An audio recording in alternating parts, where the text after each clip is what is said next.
Just yesterday, I decided I was going to pull out my guitar again. I learned how to play in college, and it was hard then, and it's still hard now. Um, it takes a lot to figure out something like that, to learn how to do all the chords, and especially hard for me were the bar chords, the ones where I had to put my finger across all the strings.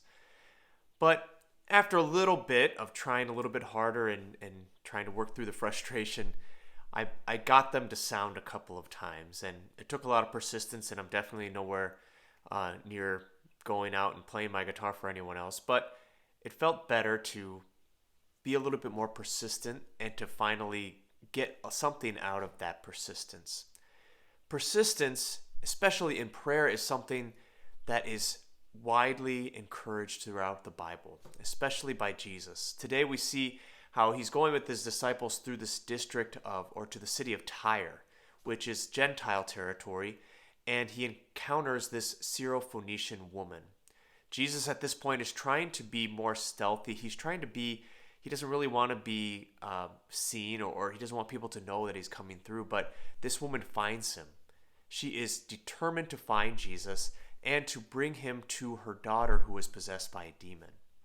But Jesus doesn't seem willing to come and heal. He doesn't want to.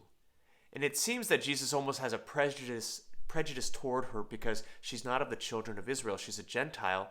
And so he says, it is not right to give the food from the table to the dogs. Yet she is persistent. Even with that apparent refusal from Jesus, she comes back with, Lord, even the dogs get some of the scraps.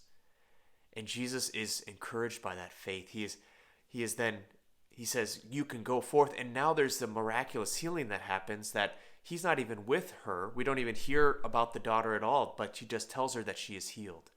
And we know that that's true. Saint Scholastica, the saint that we celebrate today on February 10th, also had persistent faith. She was the sister of Saint Benedict, who founded Western monasticism as we know it.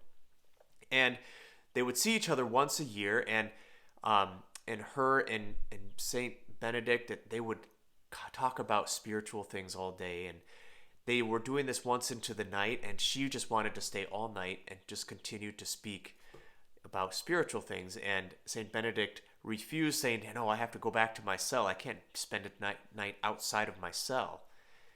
And so she goes to God in prayer and just prays that they can stay together. And then there's this great storm that it makes it impossible to even go outside of the tent where they're meeting. And so he turns to her and says, well, good job. Now you've gotten what you want, because God has ordained it so that they spent the rest of the night then speaking about spiritual things. That persistence in prayer for us is always something that the Lord is trying to awaken within us. That deeper sense of faith. That deeper sense that says, even when it feels like I'm not getting the answer I want right away, that the Lord is still faithful and he still wants what's good for me. He wants us to continue to pray. So today let's pray for that even more persistent faith, that persistent prayer that the Lord asks of us, because then that'll awaken that deeper faith, that trust in the healing power of Jesus.